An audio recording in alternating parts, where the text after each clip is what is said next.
नमस्कार। आपके अपने YouTube चैनल समय की पुकार में मैं ओम कसारा आप सभी दर्शक बंधुओं का हार्दिक स्वागत और अभिनंदन करता हूं। भिलवाड़ा नगर परिषद के भूतपूर्व पार्षद स्वर्गीय भेरूलाल मेघवंशी के भाई का फोन आया और वो घबराते हुए बोले कि मुझे कोरोना हो गया है। मैंने कहा तो क्या हो गया? प्रत्युत्तर में वो बोले कि अब मुझे ऑक्सीजन बेड की जरूरत पड़ेगी, जिसका इंतजाम आपको ही करवाना है।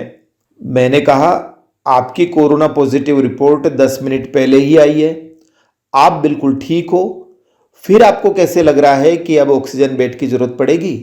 उनका जवाब था, मैंने टीवी पर देखा है, सब कोरोना रोगियों को ऑक्सीजन की जरूरत पड़ रही है और ऑक्सीजन के लिए अफरा तफरी मची है, तो अब मेरे साथ भी ऐसा ही होगा। तब मैंने चिल्लाकर कहा, आपके साथ ऐसा कुछ नहीं होगा, आप आसानी से कोरोना से जंग जीत जाओगे। बस केवल इतना करो कि इसी क्षण से न्यूज चैनल बंद करके कॉमेडी फिल्में देखना शुरू कर दो और चिकित्सक के परामर्श अनुसार दवाइयां लेते रहो। आप यकीन नहीं करेंगे, भेरूलाल के भाई लक्ष्मी नारायण को कोई ज्यादा तकलीफ नहीं हुई और आज वो पूर्ण स्वस्थ हैं। ठीक ऐसे ही ओज के राष्ट्रीय कवि योगेंद्र शर्मा ने अपने बड़े भाई का निधन हो जाने पर फेसबुक पर एक पोस्ट डाली कि भाई साहब, आपसे ज़्यादा तो मेरी तबीयत खराब है, बुखार टूट नहीं रही और खांस खांस के बुरा हाल है, फिर आप कैसे चले गए? योगेंद्र शर्मा की यह पोस्ट पढ़ते ही मैंने उन्हें फ़ोन करके कहा कि कोरोना पॉजिटिव हो तो इलाज लेने के साथ साथ कॉमेडी फिल्में भी देखना तत्काल शुरू करो। तब जवाब में वो बोले, अभी तो गुरुड़ पुराण सुन रहा हूं। मैंने कहा, कोई बात नहीं, गुरुड़ पुराण की आज की कथा खत्म होते ही कोई कॉमेडी सीरियल भी जरूर देखना।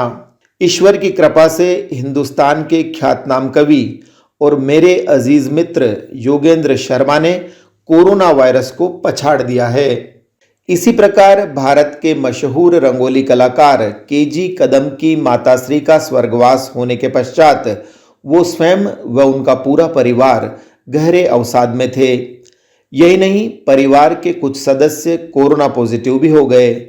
दवाइयां भी कुछ खास असर नहीं कर रही थी, लेकिन जो ही उन्होंने टीवी व मोबाइल पर मनोरंजक कार्यक्रम देखने शुरू किए कि सब ठीक हो गया। मेरा नाम आयुष टिटवालिया है एंड कुछ दिन पहले मेरी दादी का देहांत हो गया कोरोना की वजह से, और हम लोगों की जो हमारी फैमिली है उन सबकी रिपोर्ट पॉजिटिव आई। हम लोगों को बहुत घबराहट से होने लग गई थी और आसपास की न्यूज़ चैनल्स और मोबाइल्स में जो इतना भयानक माहौल दिखाया जा रहा था उससे हम काफ़ी डर गए, और उसके बाद दवाई भी इतना असर नहीं कर पा रही थी। तो हमारा कांटेक्ट ओम जी सर से हुआ, तो उन्होंने हमें अच्छी चीज़ें देखने की सलाह दी और मनोरंजन वाली चीज़ें देखने की सलाह दी, जिससे हमारे धीरे धीरे दो तीन दिन में ही काफ़ी उसका असर दिखने लगा और सब धीरे धीरे रिकवर होने लगे। तो मैं आपको भी यही सलाह दूंगा कि आपको जो नेगेटिव न्यूज़ है उसको मत देखिए और उसको अवॉइड कीजिए और स्टे पॉजिटिव, और आप लोगों को घबराने की कोई ज़रूरत नहीं है। सारांश यही कि कोरोना जितना खतरनाक नहीं है उतना खतरनाक है कोरोना को लेकर देश भर में बना दिया गया विषाक्त माहौल, जिसके चलते कई कोरोना रोगी वायरस से नहीं अपितु दहशत से ही मरे जा रहे हैं।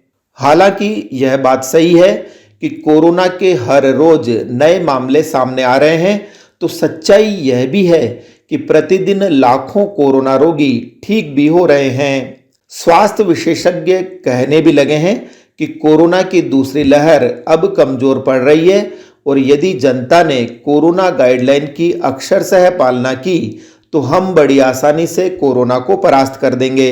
ऐसे में समय की पुकार चैनल की टीम आप सभी दर्शक बंधुओं से आग्रह करती है कि सतर्क रहें, सकारात्मक रहें और घर में ही रहकर अपनी व अपने परिवार की सुरक्षा स्वयं सुनिश्चित करें।